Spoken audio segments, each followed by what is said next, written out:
Bain de foule pour les candidats à la primaire socialiste. Durant 3 jours, élection oblige, l'université d'été du PS a battu son plein.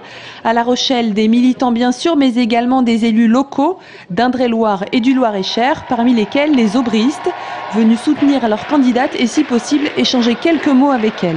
J'ai eu l'occasion de la croiser, de l'embrasser hier soir à son arrivée, de lui dire combien nous comptions sur elle, combien la France avait besoin d'elle et qu'elle continue à s'imprégner, comme elle le fait depuis maintenant quelques semaines, de cette fonction. Je l'ai rencontrée dès ce matin, on a fait ensemble la revue de presse par rapport aux événements nationaux et internationaux. Et le travail du membre de l'équipe que je suis, c'est d'être à ses côtés pour à la fois entendre, conseiller et puis faire en sorte que son message passe le mieux possible. On lui a dit qu'on était là, qu'on savait que c'était une femme solide, qu'on savait qu'avec elle, on savait où on allait, c'est très très important, on savait où on allait, c'est la candidate du changement.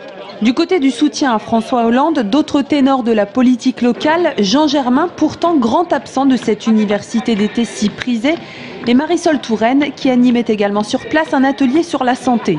Je lui ai dit la nécessité de poursuivre sur le chemin tracé, de ne pas se laisser détourner, de ne pas se laisser distraire au sens strict par les pics, les attaques ou les petites polémiques. Ce qui compte, c'est de faire des propositions aux Français. Et si les socialistes tourangeaux semblent donc assumer haut et fort leur soutien, d'autres ont décidé de ne pas se prononcer, y compris à une quarantaine de jours des élections. Chacun respecte les positionnements des uns et des autres et respecte aussi ceux comme moi qui n'ont pas pris position. Et je pense que ma position est plutôt appréciée parce que ça me permet d'être une sorte de garant du bon déroulement des débats et du scrutin.